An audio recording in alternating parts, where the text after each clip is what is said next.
Hey, what's up, universe? So it is Tuesday morning, January 19th, 2021. This is episode 15 of It's a Choice. Totally thought about recording this episode last night, and I was exhausted and straight up forgot. And then I woke up this morning and I'm like, shit.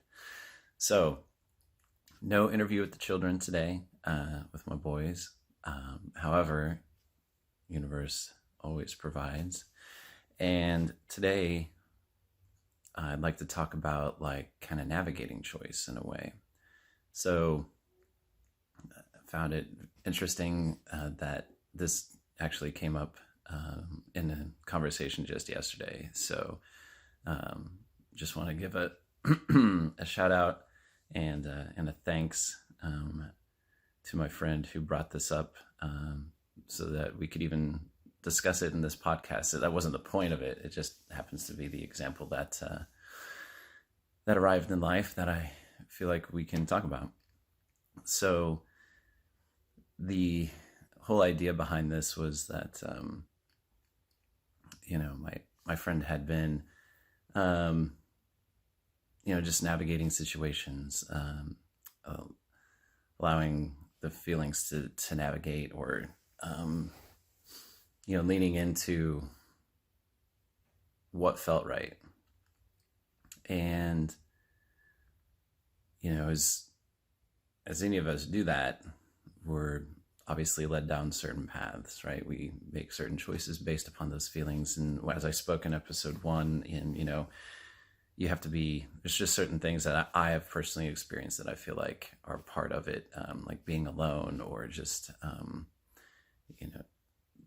have to own all of the consequences of the choice, right? Including like the potential of being alone, that nobody else will be on your side. So you navigate these different decision trees, right? Based on what feels right, what feels in alignment with your higher self. And as one does this, right? As I've done this before too, there's certain outcomes or expectations that one might start to assume, or envision. And then once a certain, how do I want to say, destination perhaps, or experience occurs, and it doesn't align with the expectations, then one can wonder for a moment and be like, shit, I was leaning into this. Like I was letting my feelings guide me. I was allowing myself to be intuitively led to right here. And this experience that I'm having in the now with where I'm at in relation to this intuitive decision, this whole path of intuitive decisions, isn't aligning with what I thought it was going to be. And so that's what the conversation yesterday was about. It was about, what do you do then? All of a sudden you just start to question. One can question the whole point of being intuitively led, because there could be all of these signs along the way. There could be all of these feelings and things that are completely supporting your intuitive decision to make it feel like the right thing. And then something can happen, or an event or an outcome could happen that's absolutely related to all of those intuitive decisions, and it seems completely opposite of what you thought was going to be the outcome. The situation could just be completely opposite of what the expectations were, even though it felt like the right thing to do. And I've done this and experienced it myself.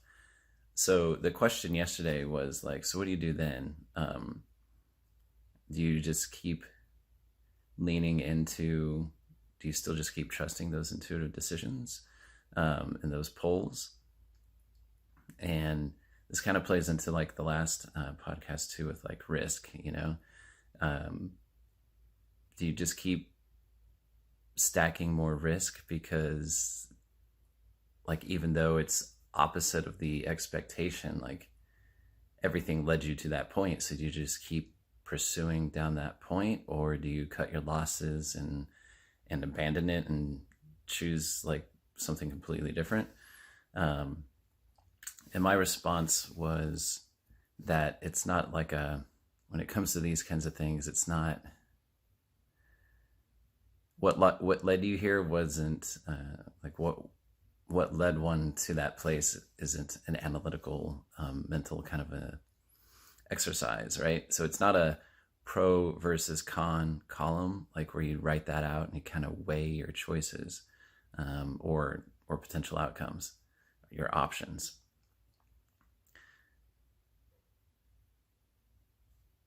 It's a meta kind of a thing where how do you feel about your feelings, right? So as you lean into the different options that you have, how do the different options feel? And then just always, in my opinion, in my experience, always go with the one that feels right.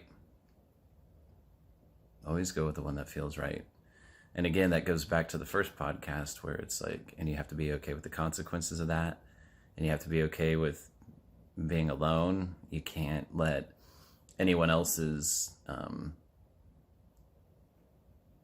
like feelings or input or anything. You can't let any external influence your choice. If it feels right to you, like, and I'm not just talking like hedonistic, like, is it pleasurable, but does it feel in alignment with what's right for you? And go that route. You just keep following the alignment, and a lot of people might then question, like, well, what the hell was the point of following it up to a certain juncture and have that? What was the point of the opposites? Like, why does that happen?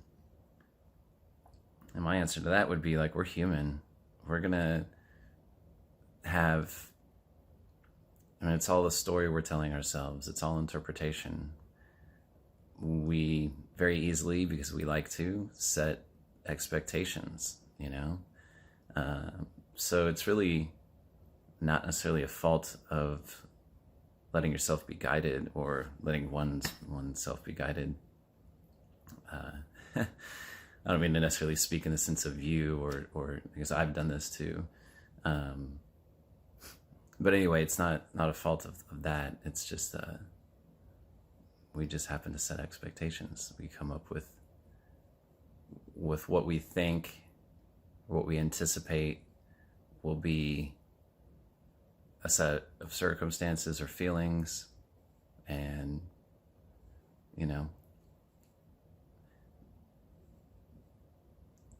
just because we've done that doesn't mean that that's how it's going to be. That may not be the point. When we may never really know what the full point is as we're being led, because we're allowing ourselves to follow something that's obviously larger and outside of ourselves, some form of a guide, and we never know necessarily what the destination is or why we are going to arrive where we're going to arrive. So for myself, like, the example that comes up for me is, and I don't know how much I've spoken about it on the podcast. I don't think a whole lot, but some, the financial choice that I made with putting the Tony Robbins Platinum partnership on an American Express card and putting $15,000 down and already having $13,000 on that card, and not knowing how the hell I was going to pay any of it, and but it felt like the right thing to do. Totally. I'd run into situations before where the circumstances and the feelings I was getting and the way I was being led had happened before, so I went with it. And that particular exercise or choice, for some, they might construe it and interpret it as a poor choice, because I haven't really actualized the Tony Robbins Platinum year. I haven't done all of the events. I haven't traveled with other platinum partners. I haven't done any of that stuff. And it has put me in certain financial situations that are still playing out, like 2 years after the fact, 2 years after the choice.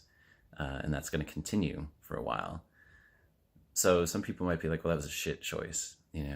You're allowing yourself to be guided really put you in a bad position. And that's an interpretation in a story.